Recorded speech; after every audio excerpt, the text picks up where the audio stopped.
La Corporación Cultural Nuevo Horizonte de Paine se complace en presentar la sesión de octubre de su ciclo Se piensa en Paine. Y el Se piensa en Paine tiene un sabor a historia que nos va a ser relatada por el profesor Edwin Robertson, historiador, abogado, especialista en Historia Universal Antigua, catedrático durante décadas de Historia Universal Antigua en la Universidad Metropolitana de Ciencias de la Educación y director de la revista Ciudad de los Césares. En el marco de esta hermosa exposición de la escritora painina Alejandra Basualdo, tenemos la oportunidad de conocer las crisis políticas en la historia. Doctor Robertson, todo tuyo. Bueno, agradezco la presentación y es muy grato estar aquí con este selecto grupo de amigos, pero debo aclarar que esto no va a ser un relato histórico, no le voy a hablar de cómo son las crisis o cómo han sido las crisis, sino más bien es una cuestión conceptual sobre la idea misma de crisis y cómo éstas pueden verse reflejadas o no en distintos acontecimientos históricos, algunos de los cuales no están próximos, no son próximos. En primer lugar, recordemos que la palabra crisis viene del griego y en griego significa juicio. El juicio, un juicio ante un tribunal que determine una decisión y también tiene, por lo tanto, el sentido de decisión, algo que zanja una cuestión.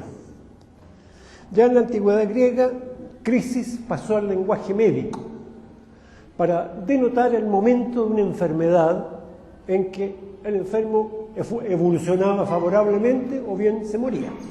Momento decisivo de la enfermedad. Después pasó al lenguaje teológico cristiano. Y en la lengua griega cristiana, crisis designaba el juicio final. Por cierto, modernamente ha pasado a tener un sentido político, económico, se habla de crisis políticas, crisis económicas, crisis culturales, todo tipo de crisis. Últimamente en nuestro país se habla de crisis de seguridad. Entonces habría que ver en qué sentido estamos usando allí la palabra crisis. Pero lo importante para nosotros en este momento son las crisis históricas. Quien ha reflexionado sobre las crisis históricas más profundamente, pienso yo, es un historiador suizo del siglo XIX, Jacob Burckhardt. Burckhardt se considera en uno de sus escritos, años 1860, 1870, ¿no es cierto?, se detiene sobre este momento de las crisis históricas. ¿Cierto? Y es el que casi todas las consideraciones actuales sobre el fenómeno de las crisis parten por Burckhardt. Dice él que las verdaderas crisis son grandes transformaciones históricas. Grandes transformaciones, cita, como la Revolución Francesa, como la Reforma Protestante o como las invasiones germánicas al Imperio Romano. Estamos hablando pues de grandes acontecimientos históricos, no de pequeños. De todas maneras, Burckhardt individualiza algunos rasgos propios de las crisis y piensa específicamente en momentos de la Revolución Francesa, algunos momentos de las distintas reformas en Europa y también crisis de las ciudades antiguas, las ciudades antiguas de las ciudades medievales, que han vivido también acontecimientos que se pueden designar o conceptualizar como crisis. Entonces, Burckhardt dice que lo primero en una crisis es un sentimiento difuso de malestar. Hay en una sociedad determinada un sentimiento de malestar, que las cosas van mal, no se sabe bien por qué es efectivamente lo que está mal, pero existe ese sentimiento. Y enseguida está el sentimiento de que las cosas tienen que cambiar, que este malestar no puede seguir indefinidamente, sino que tienen que cambiar en algún momento, de alguna forma. A veces, no siempre, pero a veces unido esto a visiones utópicas de un futuro mejor, feliz, en que todo va a ser distinto. Esto está como un elemento motor, diría, en muchas crisis. Y luego aparecen los distintos momentos de las crisis que conocemos especialmente, como digo, por la Revolución Francesa, ¿no? Un momento moderado, un momento en que los cambios parecen encauzarse por una vía consensual, legal, moderada, pero luego empiezan a aparecer los choques de facciones, ¿cierto? En la Revolución Francesa primero están los girondinos, o sea, muchas etapas que no podemos resumir aquí. Primero los que querían una monarquía constitucional, digamos, después los girondinos barridos por los jacobinos. Si ustedes han visto la película Danton, del cineasta polaco Bajda, que se puede ver en YouTube, bueno, van a ver muy vivamente ilustrado este momento de la crisis que llamamos Revolución Francesa, ¿cierto? Y luego otro momento, otro rasgo de las crisis es que aparecen de repente personajes que en algún momento se ven determinantes, momentos que aparecen los líderes políticos que encauzan a la multitud, que encauzan el proceso. Pero esos personajes de repente desaparecen, caen, mueren, son guillotinados o simplemente pasan a un segundo y tercer plano. Entonces, personajes que parecen no actuar tanto por voluntad propia, sino que son llevados por los acontecimientos. Personajes que parecen estar haciendo un papel, no propiamente estar actuando como un político racional que tiene sus objetivos, sino que parecen estar realizando un papel, ¿cierto? Cumpliendo un papel en el teatro, digamos, y entonces, terminado su escena, terminado su papel, dejan el escenario y desaparecen, como digo, de una manera u otra. Entonces, ¿qué se hizo? Bueno, no, vive o sobrevive.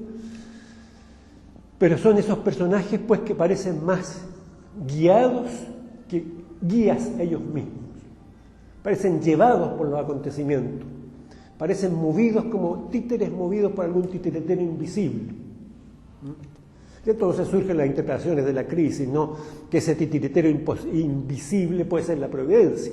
Desde una perspectiva cristiana, teísta, es la providencia la que mueve los acontecimientos, la que mueve los hilos. Y podemos también intentar otras explicaciones, ¿no? Otro autor, diríamos, del siglo XX, un autor húngaro, Michel de Ferdinandi, ha comparado las crisis con los carnavales, con los momentos de carnaval. Como ustedes saben, en el mundo cristiano el carnaval, ¿no es cierto?, era el periodo que comenzaba en febrero, no sé exactamente con el calendario no era antiguo, pero caía en los 40 días antes de la Semana Santa. Como la Semana Santa tiene una fecha variable, ¿no es cierto?, eso también puede variar.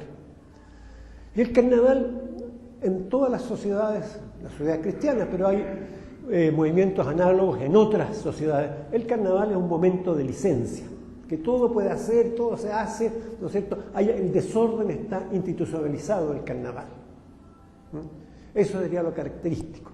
Y hay figuras, hay un rey del carnaval que es simbólicamente muerto cuando termina el carnaval, ¿cierto? Termina su papel. Esto tiene equivalente en las sociedades no cristianas, en la antigüedad en Roma, las Saturnales, que tenían también estos rasgos de desorden institucionalizado, de desorden acotado al periodo específico en que duraba esta celebración, porque era celebración religiosa. El carnaval tiene un fondo religioso, las Saturnales eran una celebración religiosa. Pero las religiones antiguas, las religiones tradicionales permitían este momento de licencia, este momento de desorden. Como que las sociedades necesitan un momento de desorden para que el resto del tiempo la vida social transcurra ordenadamente. Entonces, si no tenemos un momento, y algo tiene que ver con esto, la decadencia o la desaparición del carnaval en la mayoría de los países cristianos, ¿cierto? Brasil, Nueva Orleans en Estados Unidos. Nueva Orleans, ustedes saben, tiene una impronta católica y francesa. Algunas ciudades de Italia subsiste el carnaval, pero el resto del mundo cristiano ha desaparecido. Esto quiere decir que el desorden institucionalizado ha desaparecido, y podemos pensar que el desorden se ha hecho general en las sociedades modernas. Entonces, claro, en el carnaval aparecen también unas figuras típicas, personajes así como de comedia, personajes de comedia que cumplen un papel. Y esto lo vemos también en algunas crisis revolucionarias. Ferdinandi llama la atención también sobre la propensión al disfraz. El carnaval, por definición, es un momento de disfraz. Uno se disfraza, o la gente se disfraza para el carnaval, ¿cierto? Disfraces a veces grotescos. Entonces Ferdinandi observa que en la Revolución Francesa no es propiamente el disfraz, pero la gente se viste de modo extravagante. Entonces, traje las pelucas así, las chaquetas con unas solapas amplísimas, unos corbatines que saltan por el aire. La gente está, como digo, en la película de Antón se puede ver algo de esto. Entonces, hay una propensión al disfraz. En la reforma, no la reforma inglesa, pero sino en la Revolución Inglesa, que fue guiada por los puritanos, ahí también tenemos un paso típico. La Revolución Inglesa, comienza el siglo XVII, comienza por una cosa que el Parlamento reivindica sus fueros frente al absolutismo del rey. Y después cae en otras manos, finalmente es guiado por los puritanos, es decir, el grupo más extremista de todo el universo del cristianismo reformado. Y finalmente termina en la dictadura de Cromwell. Los puritanos son unas personas que parecían también disfrazados permanentemente, siempre vestidos de negro, rigurosamente negro, no se reían jamás, ¿cierto? Como que desempeñaban un papel muy tétrico, ¿no? Es la palabra que emplea Ferdinandi. Bueno, entonces, claro, es curioso ver reaparecer algunos de estos rasgos en crisis modernas. No en todas, por supuesto, porque esto no es una descripción de cómo son todas las crisis, sino que hay algunas tipologías que podemos encontrar en algunos rasgos, en algunos momentos de estos periodos.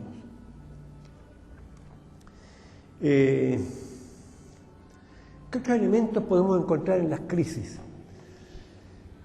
Finalmente, con esto vuelvo a lo que dice Burckhardt, ¿no? La crisis llega a un paroxismo de tensión, un paroxismo de lucha sanguinaria, de terror. Ustedes saben, en la Revolución Francesa hay un periodo que se llama oficialmente el periodo del terror, ¿no? Y cuando se funda en la Revolución Rusa, cuando se funda la Checa, o sea, comisiones, que Checa es la policía secreta, ¿no? Es la sigla de comisión para la lucha extraordinaria. Bueno, la Checa fue definida por su fundador, un polaco llamado Cherchinsky, para usar el terror revolucionario. O sea, oficialmente vamos a usar el terror revolucionario. Bueno, la crisis, digo, llega a este paroxismo y finalmente se vuelve a la restauración del orden. Todo este periodo de desorden, de lucha, que no se sabe día a día, no se sabe qué pasa o qué va a pasar, que la incertidumbre es el rasgo más general, más acusado. O sea, nosotros podemos agregar otros elementos que interrumpen la vida normal, por ejemplo, las redes normales de abastecimiento de las grandes ciudades dejan de funcionar o funcionan a medias. Cualquiera puede ser acusado y llevado al tribunal revolucionario o como se llame, ¿cierto? Hay estos rasgos muy típicos. Pero finalmente este paroxismo, que ya no da para más, se resuelve en la restauración del orden. Restauración brutal, violenta a veces. Y restauración que no quiere decir la vuelta al estado anterior. Como si en la Revolución Francesa hubieran restaurado al rey decapitado, ¿no? No, simplemente alguien toma el poder. Evidentemente, en la Revolución Francesa todo esto desemboca, después de varios altibajos, en Napoleón. Napoleón toma el poder, primero continuando la revolución, pero después superándola y dando paso a otra cosa. Y Napoleón restablece, Burckhardt habla derechamente de despotismo. En la Revolución Rusa, finalmente es Stalin el que restablece el orden. Todas las cosas extravagantes de los primeros bolcheviques, ¿no es cierto? Bueno, todo eso son purgados, eliminados y se restablece el orden. Un orden, ustedes pueden decir tiránico, violento, cruel, pero un orden al final de los días, al final del día. Entonces que tú podías saber qué es lo que había que hacer, a dónde ibas, qué hacías, y la vida normal se restablece en la medida de lo posible, y naturalmente para algunos la vida normal no se restablece, pero para el conjunto de la sociedad sí. En la Revolución Inglesa es la dictadura de Cromwell que también pone fin a un periodo de caos, de anarquía. Entonces uno puede decir, las sociedades no pueden vivir en permanente anarquía porque si no se disolverían. Entonces en algún momento, antes o después, llega el momento de la restauración del orden, que no se parece al orden anterior, se parece a un orden distinto, más violento, más radical, más brutal, si ustedes quieren, menos libertad que antes, ¿cierto? Uno puede decir que bajo la antigua monarquía había en Francia más libertad que bajo Napoleón. Napoleón es uno de los primeros que instaura un Estado con una policía que reglamenta y vigila a todos los ciudadanos, ¿no? Cosas que antes no existían. De Stalin no vamos a hablar. Pero evidentemente hay un orden que se restablece.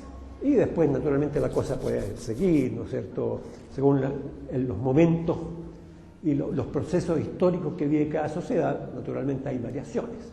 Aquí no estoy aplicando reglas generales absolutas que se aplican en todas partes, sino mostrando estas tendencias que se dan, ¿no es cierto?, la lucha de facciones, por supuesto también se da en la Revolución Rusa, ¿cierto?, los mencheviques, los bolcheviques, los trotskistas, en fin, los social revolucionarios, todos grupos que participan de la revolución pero van siendo dejados de lado y eliminados. Estos son algunos de los rasgos de las crisis. Para no detenernos en otros ejemplos históricos lejanos, podemos preguntarnos si en Chile se han vivido verdaderas crisis, para ir a lo concreto. Y bueno, podemos individualizar algunas crisis, ¿cierto? La independencia fue evidentemente un periodo de crisis. Se engloba dentro de una crisis mayor. El Imperio Español evidentemente entra en un periodo de crisis, porque las distintas colonias o reinos, como dicen algunos americanos de España, comienzan este proceso de desaparición de la metrópoli. España misma está en crisis porque está invadida por las tropas napoleónicas, etcétera, etcétera. Entonces, desde el punto de vista español, esta es una crisis general de la monarquía.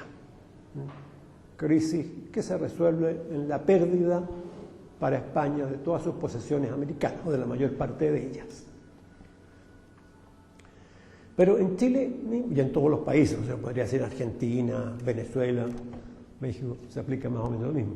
La independencia misma es una crisis, porque se rompe el antiguo orden y se lucha por establecer un nuevo orden. También hay lucha de facciones, en Chile si queremos Carrera, O'Higgins, ¿no es cierto?, otros. Hay un periodo que se llama, tradicionalmente la historiografía conservadora chilena la ha llamado el periodo de la anarquía, que es un periodo en que los gobiernos se suceden muy rápidamente unos a otros, hay 2 o 3 constituciones aprobadas en ese periodo, hasta que el restablecimiento del orden, la organización definitiva de la República, definitiva, viene con Portales, ¿no?, con los decenios, en fin, bien. Entonces ese periodo de independencia y un periodo de crisis de un Estado que está naciendo, porque ahí podríamos decir, ¿no es cierto?, la Revolución Francesa o rusa ocurre en estados ya antiguos organizados, pero en Chile la crisis era la organización de un nuevo Estado. Ahí podría haber diferencias, ¿no? Y después hemos tenido otras crisis. En el siglo XIX hay 3 guerras civiles, 1851, evidentemente las guerras civiles son momentos culminantes de una crisis. A lo mejor Burkhardt, que piensa en las grandes crisis, no considera esta, pero piense usted que estas revoluciones, la del 91 fue la más grave, el 91, o sea, el poder estatal se dividió, ¿cierto? El Congreso estaba contra el presidente de la República, el Ejército está al lado del presidente de la República, la Armada está al lado del Congreso, o sea, todo el poder estatal se dividió y eso probablemente podemos identificarlo como una crisis, ¿cierto? Y después, claro, se restableció el orden en la forma, no de una dictadura en este caso, sino una forma de un régimen que no hacía nada, que era el régimen parlamentario, ¿no es cierto? Muy ilustrado este régimen por ese presidente, Ramón Barros Luco, que decía, hay dos clases de problemas, los que se solucionan solo y los que no tienen solución, por lo tanto no hay que preocuparse de ellos, ¿cierto? Después podemos hablar de otras crisis menores, ¿no es cierto? La crisis de la República Parlamentaria en 1924, que empieza un movimiento militar que finalmente desemboca en el gobierno de Ibáñez.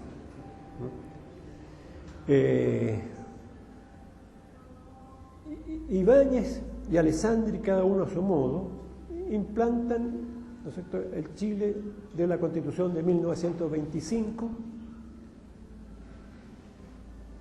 y se instaura un régimen que dura más o menos 40 años hasta el 73. ¿Cierto? Evidentemente el 73 representa una crisis, ¿no?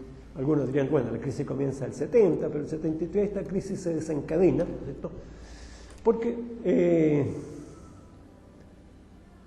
después de 40 años, un presidente legalmente elegido es derrocado. Aquí no estamos juzgando el carácter de ese gobierno, ni si se actuó mal o bien, ¿no es cierto?, sino el hecho escueto de la ruptura del orden legal. Es evidente que antes del 11 de septiembre había muchos elementos de crisis, una lucha todavía sorda de facciones, de partidos, ¿no es cierto?, en Chile, una pérdida de la normalidad de la vida, quiero decir, había paros permanentes, no sé, paros camioneros, paros mineros del cobre, había desabastecimiento en Santiago y en otras ciudades, o sea, estaban todos los elementos de esta crisis. Había esta división en bandos que se miraban como enemigos. La salida del 11 de septiembre evidentemente es una salida de la crisis, pero típicamente significa la implantación de un régimen autoritario o derechamente podemos decir dictadura. Dictadura aquí no tiene ninguna connotación peyorativa. Muchos hablan de dictadura ahora como una cosa terrible, pero dictadura simplemente significa un régimen excepcional, que puede ser mejor o peor, más malo o más bueno, pero eso es otra cosa, ¿cierto? Y evidentemente lo excepcional en Chile, lo especial del caso chileno, es que esa dictadura duró demasiado tiempo. Recuerden ustedes que los romanos tenían establecida la dictadura para casos de emergencia, pero esa dictadura duraba 6 meses. Por supuesto que todo esto vale para las situaciones normales. Cuando César es dictador, o se nombra dictador, no pensaba durar 6 meses. Claro, fue asesinado, pero después sabemos, viene el régimen imperial. El régimen imperial significa otro tipo de régimen que dura, bueno, duró 5 siglos, ¿no? Eso es parte de la historia que conocemos también.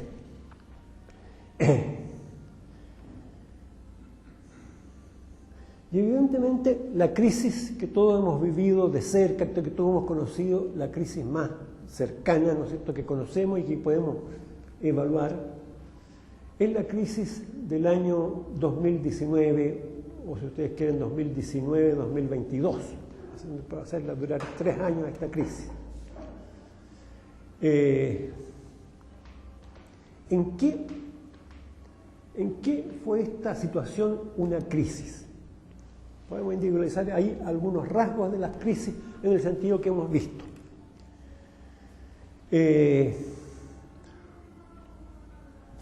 Uno, el sentimiento de malestar, ¿cierto? El sentimiento de malestar es una parte bien extendida de la población. Existe la noción que algo tenía que cambiar, no se sabía según las posiciones, algo u otras cosas tenían que cambiar. Eso que se hacía a los 30 años, son 30 pesos y no 30 años, es porque frase que tuvo éxito, hizo fortuna, esa frase afortunada que que prenden, ¿no? Prenden en la opinión pública. Eso significa que había una parte de la población, un sentimiento que todo el periodo anterior de alguna manera había andado mal. Y tanto fue así que los mismos protagonistas de los 30 años, o sea, los políticos que gobernaron 30 años, especialmente lo que había sido la Concertación, como que se arrepintieron y dijeron, no, hemos hecho las cosas mal, ahora tenemos que hacerlo bien. O sea, este juicio negativo sobre el periodo inmediatamente anterior, ¿cierto?, difundido.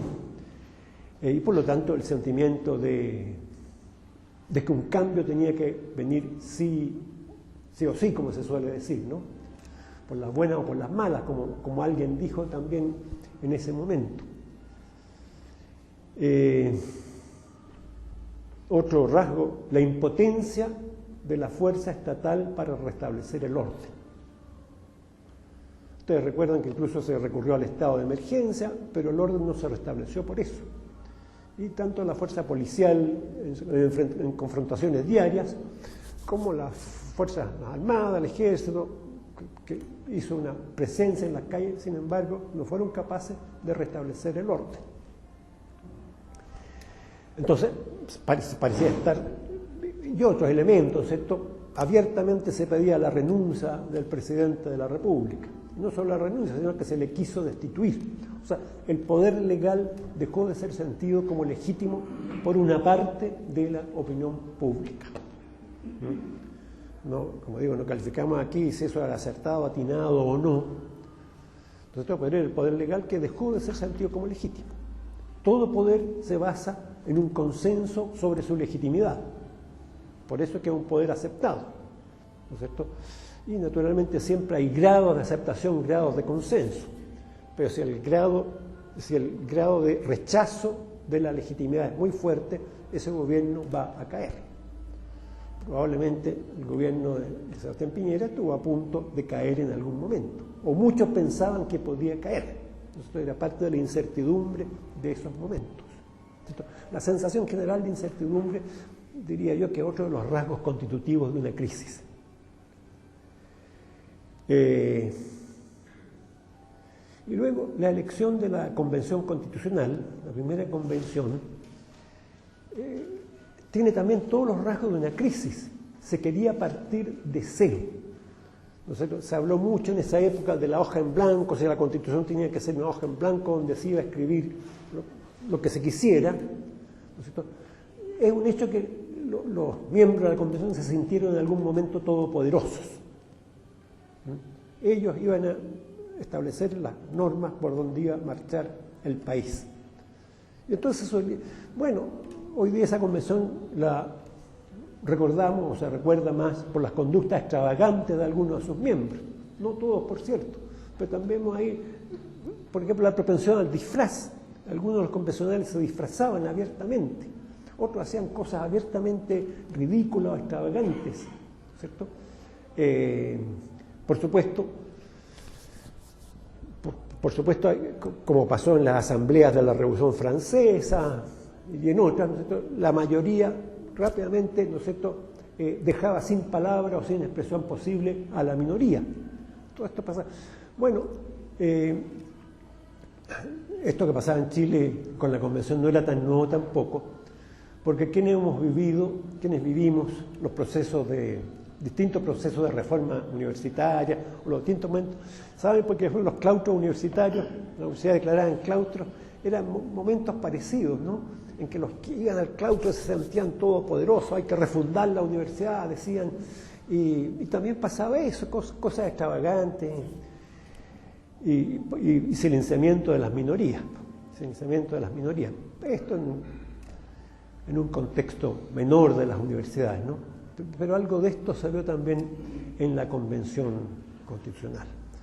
Y personajes, como el famoso personaje, tan famoso que es el que más vamos a recordar, ¿no?, durante mucho tiempo, este señor Rojas Vade, que no es por magnificarlo ni tampoco por satanizarlo, pero evidentemente estaba haciendo un papel, inconscientemente, él estaba haciendo un papel, hizo como un hombre de teatro, y de repente cayó de la noche a la mañana, por circunstancias, desapareció literalmente, o sea, vive, claro, por ahí se sabe, no sé en qué estará, pero también es un poco como el rey del carnaval que es ejecutado simbólicamente. O sea, la expulsión de este personaje de la convención fue como una ejecución simbólica. Él era el rey del carnaval porque el que más figuraba injustamente, porque en la convención había gente seria, capaz, ¿no? Pero predominaron más ante la opinión pública, por lo menos, este tipo de personajes. Y bueno, la obra misma, la convención de refundar todo a partir de cero, hasta el tema de la plurinacionalidad. De repente se discutió si Chile iba a ser un Estado o no. Y por supuesto no era una nación, sino que era una pluralidad de naciones. Todo esto que sonaba bastante extravagante. Y bueno, ya sabemos que la suerte que corrió ese proyecto constitucional, ¿no? Sin embargo, al mismo tiempo, hay que recordar que el poder legal no cayó efectivamente. Se mantuvo, pese a todo se mantuvo. Tuvo una continuidad institucional y legal que no se interrumpió. La fuerza estatal no fue reemplazada, porque es típico de las grandes crisis revolucionarias que la fuerza estatal, el ejército de policía, son reemplazados por otra fuerza. Aquí no, ¿cierto? Luego, la obra constitucional fue enmarcada en ciertas reglas muy estrictas, sujetas al control de la Corte Suprema, reglas procedimentales, más que nada, más que no de fondo, sino en cuanto al procedimiento. O sea, hubo un marco del que la convención no se salió. O sea, la convención uno esperaba que si la convención hubiera sido revolucionaria, hubieran dicho, ¿sabe qué más? Todas estas normas no nos atañen, no nos interesan, no rigen para nosotros, pero nosotros representamos a la soberanía del pueblo de Chile o de los pueblos de Chile, así que vamos a hacer lo que... Podían haber dicho eso, supuestamente, si hubiera sido una convención revolucionaria, pero no lo dijo. Se atuvo a los plazos que se le indicaron, se atuvo a las normas que se le indicaron, pidieron más plazos en algún momento, me parece, y finalmente la obra de esa convención fue sometida a un plebiscito que lo rechazó en forma aplastante esa obra, ¿no? Y entonces eso se aceptó. Si hubiera sido una verdadera crisis revolucionaria, no hubiera habido plebiscito, o el resultado del plebiscito hubiera sido indiferente para los efectos de quien tenía el poder. Tampoco había quien tuviera el poder. No se veía un candidato al poder que dijéramos, este va a ser, ni un grupo organizado que quisiera tomar el poder, ¿cierto? Entonces, todos esos son elementos no de una crisis. O sea, hemos visto los elementos que podemos decir, esto fue una crisis, pero también elementos que dicen, no, pues no fue una crisis porque el poder legal se mantuvo, hubo normas que rigieron finalmente y siguieron rigiendo, ¿cierto? Se aprobó, o sea, plebiscito significaba aprobar la constitución anterior, que la constitución, muchos habían dicho, todo el problema está en la constitución de Pinochet, pero ahora la constitución de Pinochet fue validada. Y después lo que siguió es también típico de muchas crisis, que al periodo más álgido, más terrible, sigue una especie de anticlímax, sigue una especie de parodia de lo anterior. En tono menor, ya la cosa no es violenta, el enfrentamiento no es tan tajante, pero me refiero en este caso a la segunda convención, el Consejo Constitucional se llamó, que empezó a hacer lo mismo de otro lado y de tono más suave, más moderado, gente con mejores modales, qué sé yo, cosas así, pero fue simplemente como una parodia, un anticlímax, y que también fue evidentemente rechazado y se revolvió a la normalidad anterior sin necesidad de establecer ningún despotismo, ninguna dictadura. Entonces, bueno, uno dice, ¿esto fue crisis o no fue crisis? En un momento, 2 años, ¿no? Parecía una crisis muy seria, una alteración del orden, ciertamente, pero no una verdadera crisis. Burger nos diría, no, esto fue una imitación de crisis, una crisis de segunda, pero una verdadera crisis, ¿no? Una cosa si hemos salido del periodo de la crisis o no, ¿no es cierto? El presidente Boric siempre hace comparaciones con la Revolución Francesa. Puede compararse al periodo del directorio en la Revolución Francesa, un periodo en que continuaban los ideales revolucionarios, pero administrado por gente que solo quería dedicarse a los negocios. Un periodo de mucha corrupción, por lo tanto el gobierno estaba muy desacreditado por la corrupción Y aparte por la guerra exterior, hay otro elemento, y Napoleón surge precisamente de la guerra exterior, porque surge como un general de prestigio. Así que no son elementos que se puedan comparar. Entonces nosotros podemos pensar que a lo mejor la crisis sigue bajo otras formas. Estamos en la época del directorio, entre comillas, ¿no es cierto?, representada por el actual gobierno, y todavía puede desencadenarse otra cosa. O podemos pensar que, bueno, la crisis se acabó y como siempre pasan las cosas en Chile, nunca pasa nada y después vamos a tener un gobierno de derecha en la próxima elección y todo va a seguir más o menos igual, ¿no es cierto? O sea, con el descontento probablemente de gran parte de la población, pero en un tono menor, sin llegar a estos conatos más o menos violentos, ¿cierto? Eso sería un diagnóstico. Si estuviéramos haciendo la historia de este periodo, haríamos más o menos ese diagnóstico. Naturalmente el diagnóstico tiene que terminar aquí, porque no podemos decir lo que viene, porque el historiador mira hacia el pasado, no hacia el futuro. Eso sería básicamente lo que podemos decir acerca de una crisis. Hay otros elementos que también podemos detectar en las crisis. ¿Qué provoca la crisis? Decimos un sentimiento de malestar. Sí, pero el sentimiento de malestar no por sí mismo hace que la gente salga a la calle o se conduzca en forma violenta, ¿cierto? Se necesita algo más. Se necesita un agente que provoque la situación. Esta es la teoría de la gente, ¿cierto? O otros lo llaman teoría de la conspiración. Hay famosas teorías de la gente. La Revolución Francesa, dice una antigua teoría, fue programada y desarrollada por la masonería. Las logias masónicas provocaron la Revolución Francesa. Esto tiene sus formas extremas, ¿no? Que entonces el guillotinamiento del rey Luis XVI fue la venganza por la ejecución de Jacques Molay, el gran maestre de la Orden Templaria, 5 siglos antes. Eso suena un poquito rebuscado, ¿no? Esto es tema de una novela de Balzac, una novela de Balzac que se llama José Bálsamo, me parece, que es sobre un personaje. Las novelas de Balzac siempre son interesantes y toman elementos históricos, ¿no? Pero no son historias. Y así pues, se buscan, ¿no es cierto?, los agentes, porque en el fondo nosotros siempre nos queremos explicar racionalmente algo que pasó. ¿Por qué pasó esto? Entonces identificamos la causa. Creemos identificar la causa. Esta es la causa de lo que pasó. La causa puede ser una situación dada o puede ser un agente. Quiero decir, un agente, una persona, un grupo, ¿cierto?, una organización que actúa y que tiene este valor causal. El problema de estas explicaciones es que las causas siempre son reconstruidas desde el momento en que estoy hacia atrás, ¿no?, hacia el pasado. Entonces yo la reconstruyo según mi interpretación de los hechos.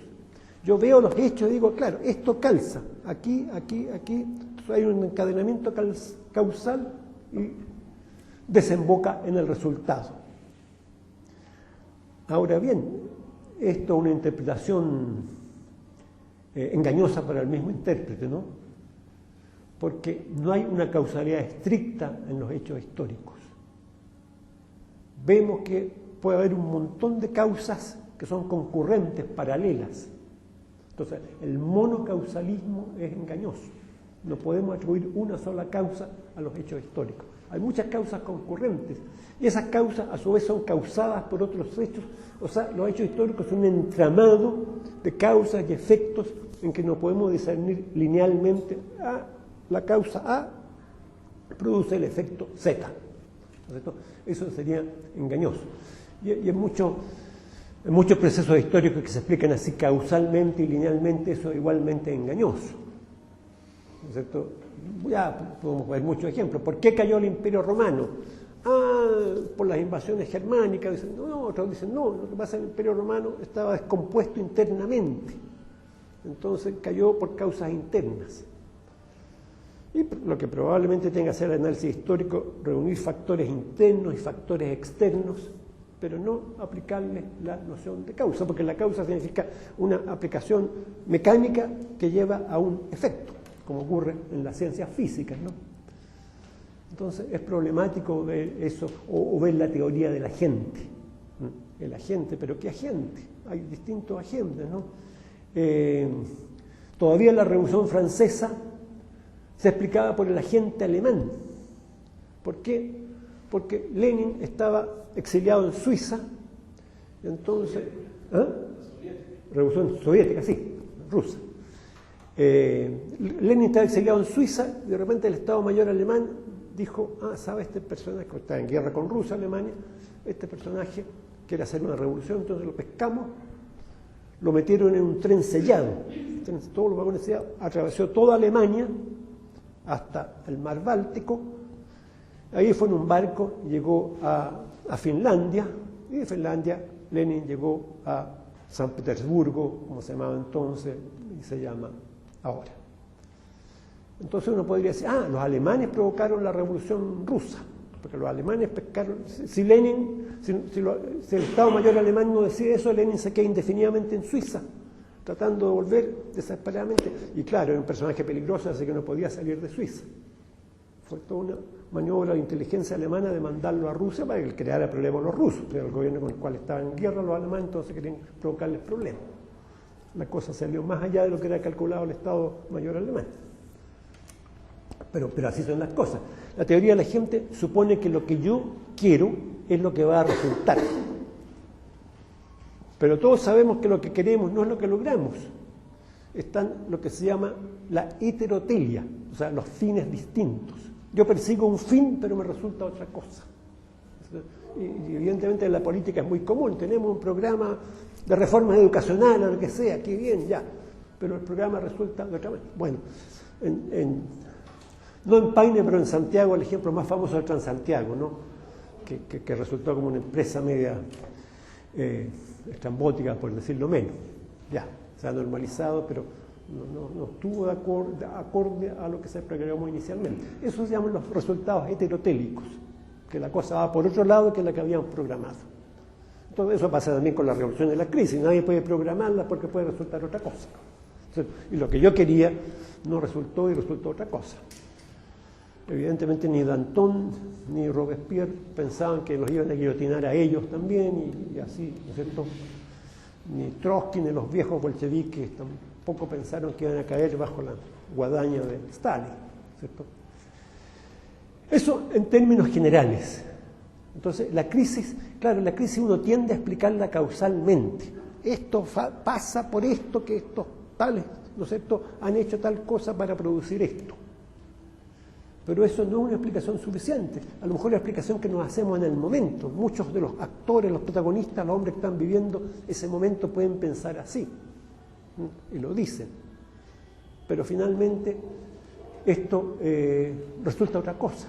Y finalmente, claro, la mirada del historiador dirá, bueno, aquí había distintos factores, ¿no es cierto? Esto no es tan simple como suponer que la gente A provocó los resultados B, C, D, E, J. Eso atribuirle a la voluntad humana un poder que la voluntad humana no tiene. O sea, la voluntad humana puede muchas cosas, pero las cosas resultan por cualquier lado, como digo, ¿no? Así que, bueno, esta es una mirada muy general acerca de las crisis, de lo que podemos decir de este fenómeno tan importante de las crisis. Ahora, por supuesto, la palabra crisis la usamos en el sentido que queramos. No sé, yo no estoy diciendo, muchos podrán decir, si lo que pasó en el 2019 fue una crisis. Bien, entonces usted está definiendo el concepto de crisis de acuerdo a estos parámetros, algunos de los rasgos que hemos mostrado, ¿no? De otro punto de vista podría no ser propiamente una crisis. Entonces, ¿cómo lo llamamos? Una alteración del orden.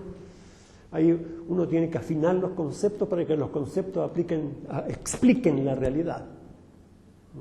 Porque entendemos la realidad a través de conceptos, de las construcciones intelectuales que decimos, bueno, esto pasó aquí. Pero eso siempre que el ejercicio que hace el historiador y también el cientista político. Así que yo quería invitarlos aquí a este ejercicio intelectual nada más. Muchas gracias.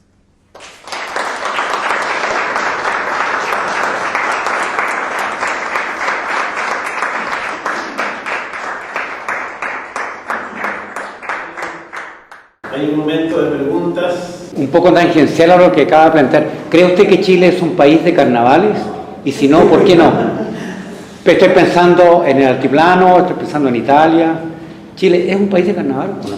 ¿Y por qué no? No, pero no hay carnaval en Chile por la misma razón que no hay corridas de toro ni cosas así. O sea, muchas cosas de la antigua cultura española, digamos, han desaparecido. Ahora, hay momentos carnavalescos, lo que llamamos fiestas patrias, 3 días de jolgorio, de comilonas, de borrachera. Si es que no es una semana, ¿no es cierto? No es propiamente un carnaval, pero es algo así parecido, diría. Cumple la función. Claro. Dura casi. Es la patria, eso no pasa en ningún otro país. Exactamente. Una pregunta. Usted, hacia el final, dejó la posibilidad de pensarlo como una crisis sin que uno acotara los conceptos, los términos, los criterios, referido a los acontecimientos del octubre del 2019, y si entonces hiciéramos el ejercicio hipotético de decir, de acuerdo, es una crisis, ¿de qué tipo sería? Jugando, digamos, hipotéticamente, porque a propósito de una publicación que apareció hace poco, en la que usted participa, que se titula Crisis Institucional, si uno sigue su exposición de hoy, pareciera que no se trata de eso. Las instituciones espontáneamente fueron las que le dieron causa al asunto. Entonces, si la crisis no es institucional, ¿de qué carácter sería? Que obviamente no fue una crisis revolucionaria. No había revolucionarios dispuestos a hacer una revolución. Eso está claro. Una cosa es la alteración del orden, enfrentarse a la fuerza pública, destruir edificios, pero no una crisis revolucionaria. Bueno, podríamos llamarle una crisis política, tiene esos elementos, ¿no? Pero claro que se desinfla por sí misma y la institucionalidad prima sobre la crisis. Entonces ya se hacen los plebiscitos, ya todo el procedimiento legal, en fin, lo que sabemos, y todo, al final no pasa nada, porque todo se juega dentro del marco preestablecido. Evidentemente, si el marco está preestablecido, ese marco se respeta, podemos decir que no es una crisis. O digamos, para aceptar que es una crisis, digamos que es una crisis menor, que fue muy tensa en algunos momentos tal vez, pero bueno, ahí podríamos discutir si es crisis o no es crisis, pero ¿no es cierto? Diría que fue una crisis que en algunos momentos pareció importante. A los actores de estos acontecimientos les puede pareció muy grave, muy importante, una ruptura de la convivencia política como no se había visto en mucho tiempo, pero finalmente el elemento crisis se superó. ¿No podría ser que la dictadura sanitaria de la pandemia haya sido el término de esa crisis? Puede ser, puede ser. Una dictadura. Fue una dictadura. Todos podían circular libremente por las calles. No, claro, podemos decir que fue una dictadura. Y claro, contribuyó a apaciguar los ánimos, es evidente. Algunos dicen, la pandemia salvó a Piñera. Puede ser, ¿cierto? Sí, algo de eso. Melvin, ¿cuál es la diferencia porque Chile es un país muy catastrófico? Entonces siempre estamos viendo terremotos, aluviones, no sé, periodos mismo de crisis sanitaria. Bueno, ya no lo hemos vivido tanto, pero siempre estamos como en modo que ya puede venir una catástrofe fuerte. Entonces, y si no viene, como que la estamos esperando igual. Entonces siempre como que estamos así como, entre comillas, así con el esófago ahí como esperando que así algo malo. Entonces, ¿cuál es la diferencia entre una crisis en el país con una catástrofe? Bueno, generalmente las catástrofes son naturales. Pensamos en los terremotos, en las inundaciones. Ahora hay catástrofes que son catástrofes políticas, quiero decir una guerra civil. Una guerra civil es una catástrofe, los miembros, hermanos de un país se matan entre sí, ¿no es cierto? No hay un gobierno legal, o hay dos gobiernos que pretenden ser legales, generalmente una guerra civil. Entonces, eso podríamos llamar que es una catástrofe, ¿cierto? Se habla de catástrofes humanitarias, ¿no? Cuando se producen mortandades muy extensas por distintas razones en alguna sociedad. Pero, claro, yo generalmente, o yo por lo menos reservaría el término catástrofe para las naturales. Ahora, una catástrofe puede ser ocasión de una crisis. Supongamos un terremoto, por ejemplo, que deje de funcionar el poder establecido, el poder estatal, que es tan fuerte que ya... pero la misma migración... Lo que pasa es que en este periodo vivimos crisis globales, o crisis que se comunican fácilmente de un país a otro. Claro, la migración, las grandes migraciones, yo lo cité aquí, mencionaba las invasiones germánicas. Las invasiones germánicas no fueron necesariamente violentas, sino la irrupción de pueblos que estaban al otro lado de la frontera en este mundo que era el Imperio Romano, digamos, ¿no? Entonces, claro, las migraciones, cuando son muy intensas y descontroladas, pueden ser constitutivas de una crisis, porque se pierde un poco el control del país por sus habitantes. Quizás un ejemplo reciente sea Haití, que después del terremoto nunca se levantó el Estado. Bueno, ahí, claro, se habla de estados fallidos, ¿no? Parece que desgraciadamente Haití está en ese... Nunca ha tenido un gobierno estable en los últimos decenios, parece, ¿no? Sí, claro. Había una dictadura que sí. En el caso chileno, si bien podríamos decir, no es una crisis porque carece de algunos elementos, sí siento que hay una inestabilidad grande, hay una gran polarización política, y en ese sentido, ¿cómo ves tú, a lo mejor te corresponde, pero cómo ves tú lo que viene? O sea, según lo que explicaste, generalmente todos estos periodos terminan con un gobierno dictatorial, un gobierno fuerte.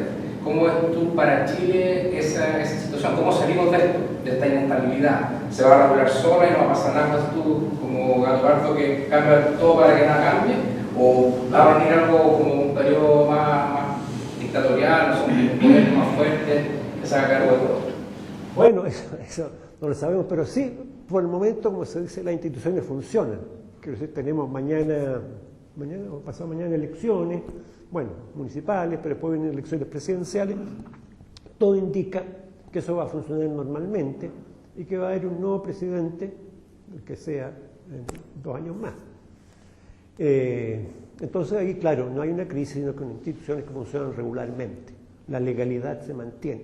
Ahora, la crisis puede estar por debajo de la legalidad. Eso sería otra cosa que yo no he mencionado, ¿no? Que está todo bien por arriba, pero por debajo la cosa está ardiendo. Pero podría ser eso también, ¿no? En la concepción de la crisis histórica, ¿usted diría que en el momento actual, por momento actual me refiero al periodo que va de los años 90 en adelante, o sea, después del fin de la Guerra Fría, ¿usted diría que el concepto de crisis como tal debiera mirarse desde el punto de vista histórico de una manera diferente al de las crisis históricas más antiguas, tal como las ha descrito usted, incluso considerando las de la época moderna? Sí, porque evidentemente hay rasgos nuevos, rasgos que no están en las crisis que podemos registrar en el pasado. Rasgos nuevos, esa globalización es un rasgo nuevo, ¿no? Que hoy día todo el mundo sabe lo que pasa en todo el mundo y se siente autorizado a opinar sobre ello, con intervenciones, derecho de injerencia, las grandes potencias han elucubrado este derecho de injerencia. Hay evidentemente rasgos nuevos. Hay rasgos que en el siglo XIX, Burkhardt hablaba del poder de la prensa. La prensa que se comunica por todas partes informa la opinión, decía Burkhardt, mediados del siglo XIX, ¿no? Eso existe también hoy día y están las redes sociales que denotan, o sea, que significan mayor fluidez en la comunicación. Esos son rasgos nuevos. Evidentemente eso está, ¿cierto? Lo nuevo siempre aparece.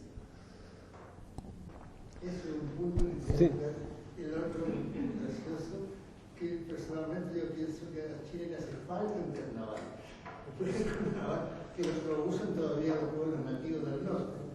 Esperan semanas, se preparan todo un año, se den otro, canalizan las energías de la gente para el periodo. Exactamente, claro. Había uno que estaba. El 18 no, pero el carnaval grande. En serio, el carnaval en serio. Entonces, yo pienso que eso canalizaría las fuerzas de muchos chilenos y sus protestas y sus cosas. Opinión personal. Viva el carnaval. Sí, está bien, claro. Qué malo que no hay. En base a Charla estaba tratando de hacer el modelo de crisis, ¿no? Y creo, al menos a mí, quiero compartir con ustedes, me quedaría más claro si el concepto de crisis le quitamos su efecto, es decir, es crisis cuando hay un quiebre institucional.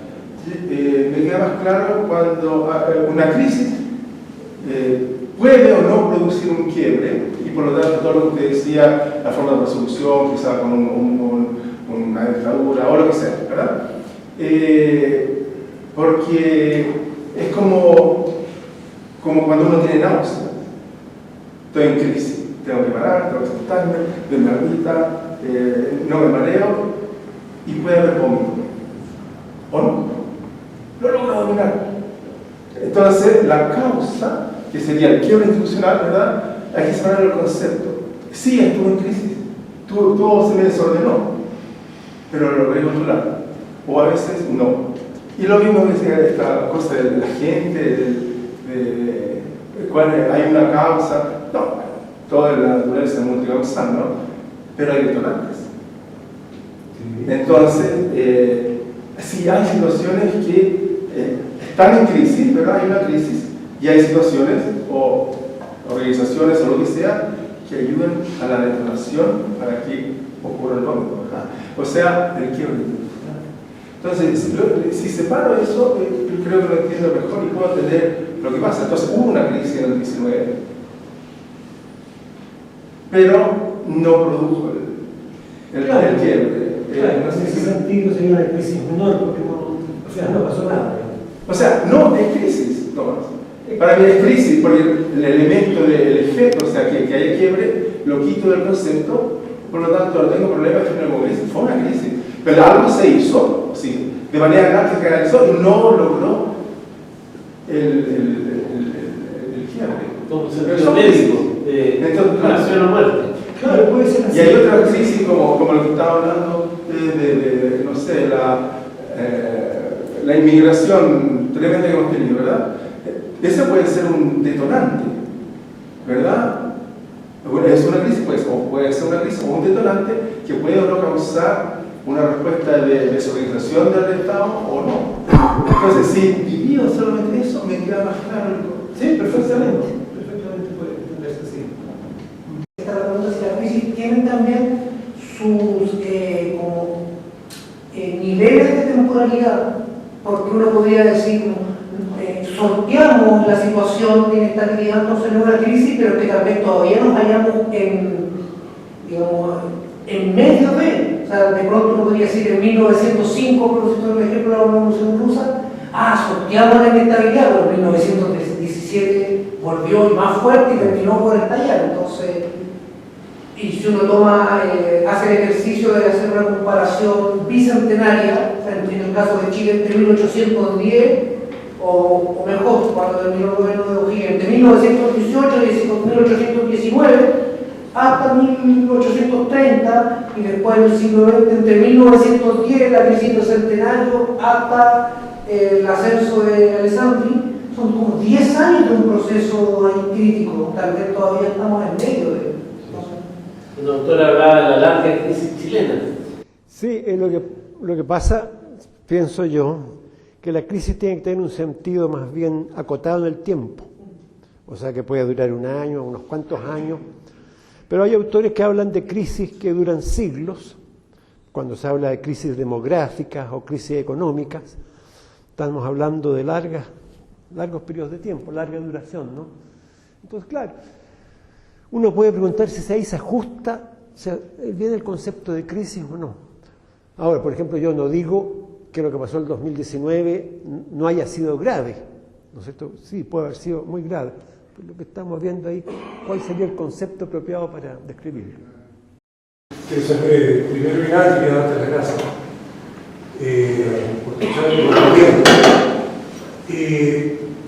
Y quería hacer más que nada una reflexión, más que una pregunta. Yo creo que las crisis más graves son las crisis que no se ven, que se perciben.